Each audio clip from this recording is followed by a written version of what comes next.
inside another dimension, face battling barbarians and evil magic on a quest for adventure in a maze of monsters. Once you get into it, you'll never be the same. Hero Quest. Now, with 2 new adventure packs, the legend grows. Hi, welcome back to Not Your Mother's Hobbies.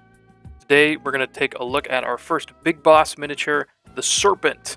Now, I chose this to start off our bosses with because it is quite cool looking, yet pretty simple to get painting. So we're going to have some opportunities to make this one go really easy while kicking it up a little bit with some details here and there. Let's do it.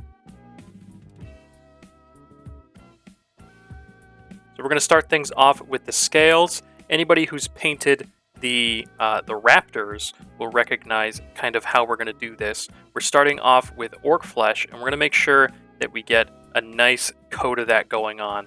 We want those shadows within the scales to really stand out. We want each scale to really pop and be individual. So make sure you go over there and get them all filled in. Now on the head here, don't be afraid to just paint over a lot of the details here. It is tricky to get in between a bunch of stuff, and you'll have a better time, easier time, if you just paint over everything and touch it up later with a white or a wraithbone or whatever have you. Now we're going to do a dry brush of moot green. This is a bright green. We're going to go over and just hit all of the topmost areas. So I'm hitting the big curves and the big flats of the serpent. I'm not actually going around and doing the entire serpent body. That zenithal underneath is actually giving us some fine detail. So our most prominent areas, the largest, most upturned and flat areas. So I get all the curved, standy out bits and all the upper flat bits. We're going green 1, and we're going to do the exact same thing. Now I build this color up over time with multiple layers to really punch up that green and punch up those flats. Those scales are really going to pop with this color if you just take your time, do some light dry brushing over and over. You don't want to do some heavy dry brush. You just want to do light over and over and over and just build it up and build it up. All right, now to the meat and potatoes. We're hitting the belly with skeleton horde to give it an interesting kind of browny, fleshy look. This should be pretty easy to do. It's a large flat surface. Just go all around, and you can see here we're also hitting the teeth, and you can see what I did with the head. I just painted all that with green. Just go over and repaint those with some wraithbone or some white, or just touch it up and hit that with your skeleton horde. Now, and in yellow, we're going to use this on our frills. You can see I'm going pretty heavy here. You don't have to go as heavy as I am, but I was really slapping it on there. I wanted that kind of orange tint in those little crevices and whatnot. And then don't forget the eyeball. We got some yellow eyes going on. Gulliman flesh, we're just going to put this all up in that mouth and get it all fleshed up. And always, if you need to, you can go in with a white or an off-white and just clean up some of your mess and then go in and put that color over top, and it'll be just good as new. So I had to do that a lot with the green. I was not careful. I was quite messy and had to repaint his gum line and whatnot. Now we're going to use Volupus Pink, a cool kind of purpley pink color. We're going to use this for the bony bits of that frill. We're just going to go all around, being nice, neat, and careful, and hit all those ridges. All right, now we are building up our midtones and highlights. Our first highlights, we're going to use Wraithbone. We're going to go in there and do some striations, straight lines on those teeth, and it'll give us kind of like a fierce bite look.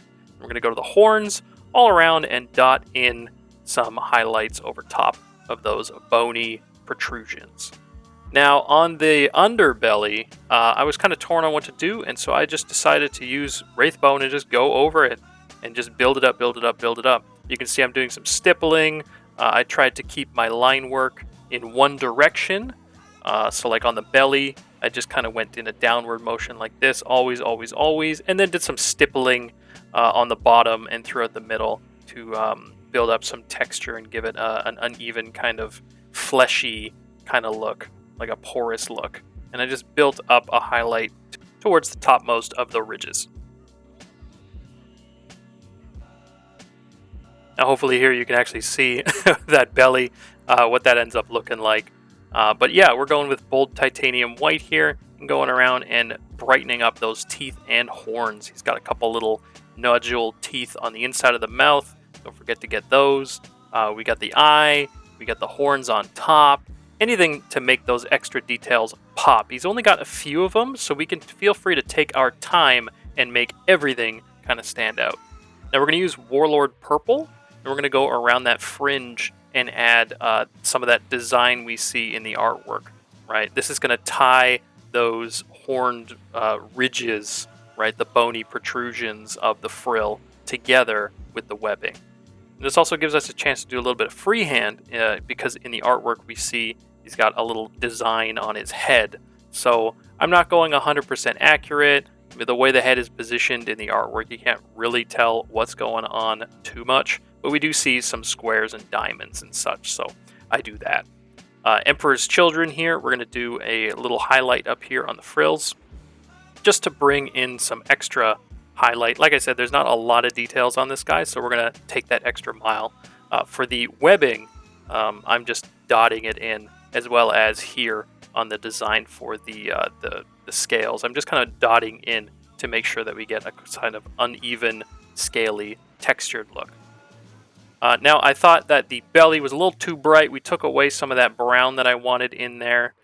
So I went in with Seraphim Sepia and just did a glaze to kind of warm it up a little bit and bring it more in line with that brown look I was trying to get in the first place. You could use Skeleton Horde and make it darker, but that's just what I chose.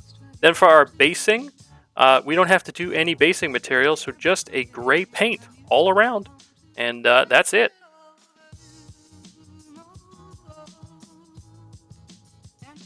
And there you have it, the Serpent from HeroQuest Jungles of Delthrak, all finished up. I think it's looking pretty slick. You can see on the big flat curved ridges of the Serpent body, you can really see how building up those layers makes that green pop and stand out. We get a lot of different depth of greens going on in here thanks to the Zenithal, thanks to the contrast paint, and thanks to our slow building up of dry brushes of those different greens.